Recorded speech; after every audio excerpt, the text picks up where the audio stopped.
Yes, welcome back. Yes, you heard that beautiful place. Well, before you see the person with the voice. We're talking this morning about Nigeria film industry. You know that, like I said initially, that it's very big and very, very visible. It is gradually gaining the recognition as the biggest in the world.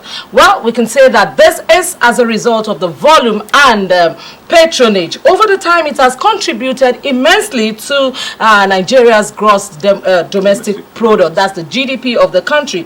Nollywood was valued at $3.6 billion at 2016 and is projected to be worth about $6.4 billion by the end of this year. The film industry, definitely, you will agree with me, has definitely evolved. Things have changed and created room for more, from the cinema culture to advanced technology around, which means that things will continue to be better for the filmmakers. We are also talking about globalization. That is also a key factor affecting everything in Nigeria, and definitely the film industry is not left out. However, there are still many areas which we have to cover. For instance, in terms of diversity, there are still a lot of areas yet to be explored. Action and adventure, for example. Anyway, we'll be talking about that and so many more of it. We have a guest in the studio. He's not just a filmmaker, but one who is delving into the area of adventure. Before I unveil this man this morning, I need you to watch his profile frame.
Oh my God, if you are big, you are just big. There's nothing we can do about that. Yes, we in the studio, we have in Nigeria for the very first time, now someone that is about to shoot a movie on a moving train. I'm not going to talk about the cast yet.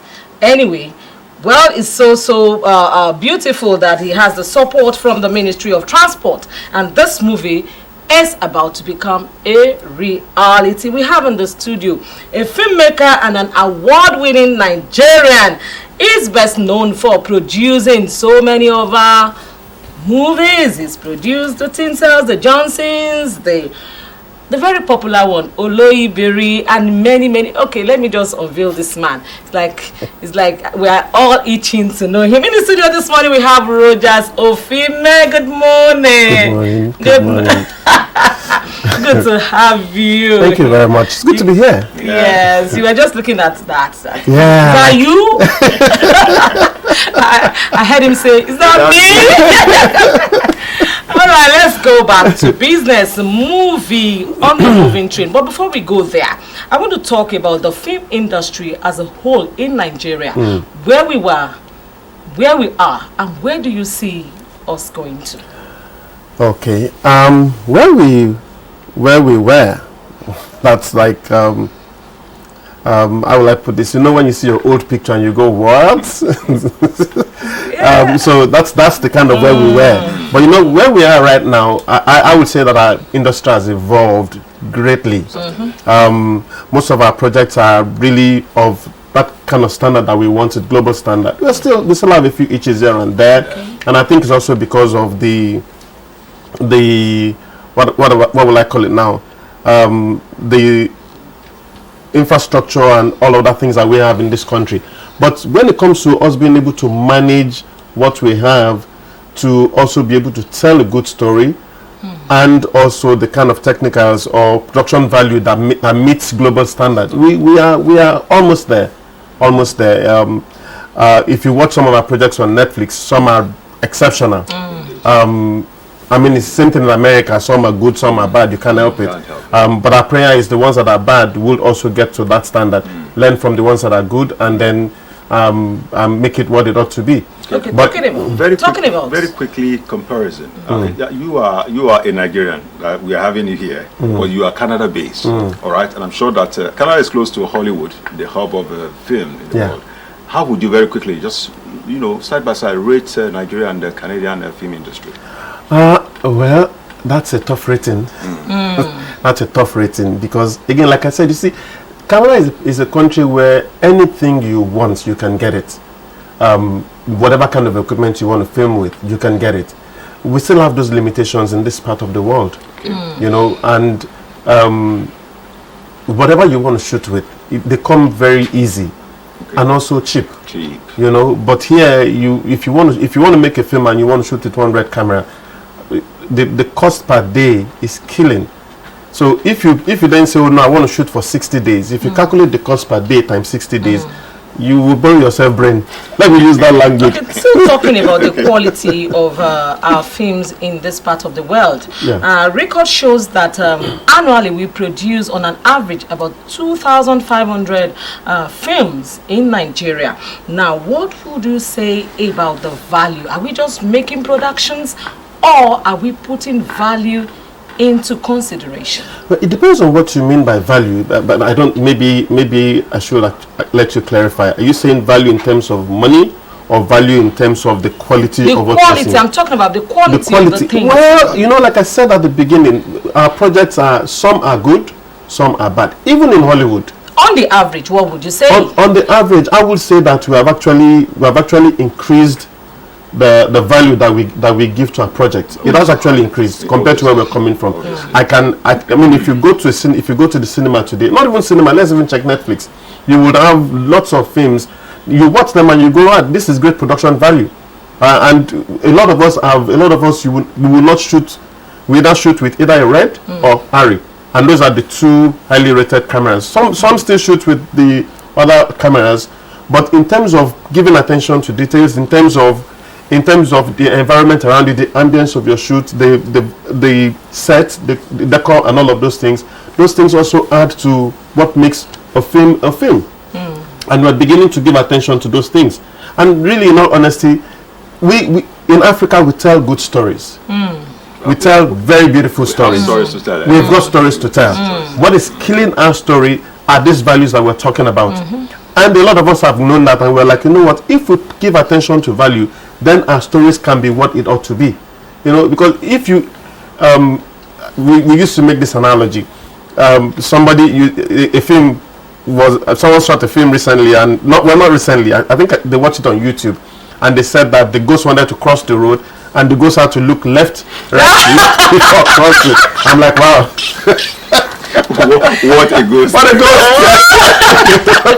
Okay, let's go on to your works. You've done so many of them. The Johnsons, that's, I'm sure, even the youngest kid in the house, the oldest in the house knows about the Johnsons. The likes of Oloibiri went viral almost immediately. It came out. I knew I watched it. I think 2 days after it came out, and we have the likes of the Voiceless, Mystic River, Zero R. You know, let's talk about it. I want to pick Oloibiri. What was different about it? Because for me, the way it just went bam like that, just almost immediately. What was different about it? I think number one, maybe because it's a social drama. That's one. Two, because it is a cost-fighting film. We wanted to give attention to the community where oil was first found in 1956, and to assume that this community still lives in abject poverty. They need to trek hours before they could even get good hospital. They need to trek hours before they could get good drinking water. I mean, how would a community that has given wealth to a nation still be like that? You know, and we're glad that we had good actors who decided to help us tell the story. I think that's, and then again, it's got, like I said, it's our story. You know? Yes, it's indigenous to it's indigenous to us. Yeah. Let me take you to the Johnsons. The Johnsons, beautiful. The Johnsons has been on the screen for such a long time. Yeah, How have you been able to stay consistent? Well, I think number one, the actors enjoy what they do. The crew enjoy what they do. It's a daily series. We that watch too. You enjoy watching. You know, I mean, look, it could be very tiring that for 10 years you've been doing the same thing, and you come to work every day. So you shoot every day 9 to 6 every single day for 11 months in a year, and you have done that for 10 years. So have you been able to keep the storyline, the stories? That's the thing. You know, run out of stories. Well, what we do is we've got a team of writers, and what they do every 3 months is, so we build a story every 3 months. Yeah, we build the first 3 months, and then we gauge viewer acceptability and your reaction to our story, and we go, okay, you know what, they didn't like this. We go back and then we rework it. But you guys are the ones that our viewers have actually kept us going, not just us. Because if you guys if we don't have the kind of rating that we want on screen, we would have packed up. So thank you to our viewers. Thank you to you guys for watching. We know you have many of these works out there, fantastically well. But production-wise, the technicality, I give it. I mean, beautiful work. The cast. I mean, the kind of cast you are. It's like you are, selecting about the kind of the people you to make up. Don't let them deal with me. I'm not selecting. I'm talking a little bit about the Voiceless. Okay, Voiceless. If you watch Voiceless, you see that there are actually no known actors in Voiceless. It's the story about the Boko Haram Chibok girls, and not just Boko Haram and Chibok girls, the boys who actually also get kidnapped. How these people are integrated back into the society. We don't give attention to them. Some of them are there due to no fault of theirs. When they come back to society, why do we extricate them? Why do we make them feel like they are not accepted within society? You know, and what we wanted to do is just say, you know what, how do we get these guys, how do we rehabilitate these young boys who are captured by the Boko Haram, and then turn them into what they're not supposed to be, or what they don't want to do willingly. They make them kill people. They force these guys, they rape them. How do we rehabilitate these people? You know, and how do we get a lot more government attention for these people, not just chasing Boko Haram in Sambisa and trying to bring them down. What about those guys that are out? What about these girls and these boys who have been out of this Boko Haram camp? How do we rehabilitate them? And because we wanted the story to resonate, we said, you know what, don't use known faces. Let it be that what we're selling is the story. The story. And it took us 1 year of planning to get that story out there. 1 full year of planning. Wow. Yeah. Wow. I mean, we're going back and forth, Kaduna, Jos, almost like 7 months in a year. Wow, you've done so many beautiful movies. In fact, I would want you to say something about a little bit about this and that. Okay, before we go on to the movie on the moving train, say something about the 0 Hour and the Mystic River. Well, Mystic River is a limited series on Netflix, and it's horror, in quotes, but not horror. I'll tell you why I say not horror, because I know TY. YK is very particular about why we're not telling the other parts of the story. But it's horror, but not horror, and it's just basically about a community where pregnant women are sacrificed to the gods for cleansing. The truth is this thing still happening in some parts of Nigeria. The honest truth.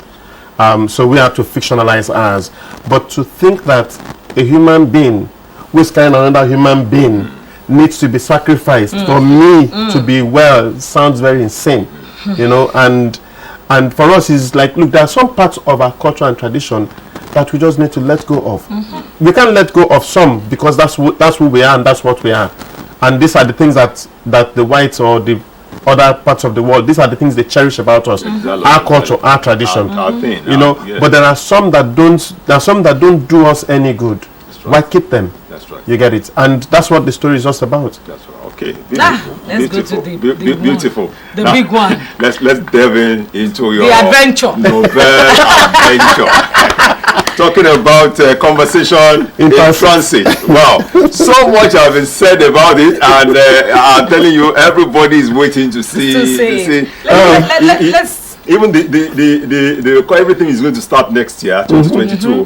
But at least the kind of promotion you've given to it, everybody's honestly. Let me just take it this way from what I'm interested in about it, because it is novel. You are doing a whole film on the train. In fact, not even a train, a moving train. Why are you guys scaring me? No. Because the thing is that why what caught my attention when I first heard about this is that, look, we see some of these things in Hollywood film. Yes. But by the time we're going to see behind the scene, you discover that most of these things are just created. They are makeup. You know, the creative directors they put all of this things together, put the necessary sound effect and the camera shot, and it makes it look real, as if it's in the plane or or aircraft or but this one is live moving train. Now, Mr. Ofime, we are all production people, okay? We are right now in the studio. You're looking at the cameras, looking at us, and camera is one essential part of film. Now, and I'm wondering, before you can have let's say a good shot, your camera must be balanced, except it's deliberate that you have to shake it. So on a moving train that is always shaking, I'm wondering, that's the first thing that's occurring to me. How will this camera be stable? That's number one. Number two, the crew. If you are in a moving train, you also need to look for a support as a person. Now, that's why you have to do your thing standing. So now a cinematographer will be carrying the camera. What is it? So how do you intend to go about all of this? What are the challenges? You did say earlier. You did say earlier that we still have some limitations in this part of the world, making good film. So what are the challenges you have foresee, and how you intend to go about it for this new film? Okay. Some of the things that we want to do, I will just hold them to my chest because those are our trade secrets. But just so you know, we're not planning to do anything different from what Hollywood has done. Okay. Yeah. Of course, our train is still going to move. Okay. The conversation in transit is on a moving train, like we have rightly said. The technicalities of how we're going to shoot it, we want to hold that to our chest. Okay. That's So, I get it. so we're not going to reveal that. I get it. We're not going to That's reveal that to anyone. But be that as it may, just like we've been talking about value and what obtains outside, we would have gone for an action film. Okay. But in all honesty, we will not be able to achieve it. I'm not running down our industry, but it's simply because we do not have the capacity right now to be able to do that. So we went for just a simple love story. Okay. Marriages face one problem: communication. That's right. There's something wrong. Let's talk about it. There's something wrong. See it from my perspective, let me see it from your perspective. Both of us are not right, both of us are not wrong. Okay. So the moving train is symbolic for us. It's a story of 3 couples, and they have to navigate through love, divorce, and finding love as the train moves. So for us, the train moving is very symbolic. Okay. As the train is moving, we're having a dialogue that is moving us towards resolving our issues as a couple. And it's not just for married couple. Everyone can learn from it because it's a love story. Okay, Love stories, like I said, you never go wrong. Let me pick you up on that. I'm in Now, trouble. what inspired that? That's the movie, the movie on the moving train. Is it a story, or just a desire to do something different? Well, number one, I've always done. My projects have always been different. I'm sorry I'm blowing my trumpet. But No, that's you're it. free to do it. Yeah. I said it. If you're big, you're big. If you had it, flung it. Yes, so just flaunt it. But that's the truth. And you see, for me as a filmmaker, the first thing I ask myself is, why am I doing this? Okay. What is the audience going to get from it? Who am I talking to? Once I'm able to answer those questions, it does not matter how hard that film is, I will achieve it. And kudos to my team. I've got a very strong team. We've been together for 10 years. Every project that I've done today is the support of the team. So back to the question. It's not just the desire to do something different. Okay. It is what inspired it was when I came into the country and I said, listen guys, I want to go to Ibadan. And then there is this, so someone said, no, let's go on the train. I'm like, well, what train? What I know about trains is people hang and no, I'm not ready to do that. Of course, part of it is the insecurity of traveling. So I said, okay, let's try it. Got into that train. I'm like, why is nobody really celebrating this laudable achievement of this government? We all do it. I do it also. Oh, something is wrong here, something is wrong there. But this is something good. This is something laudable.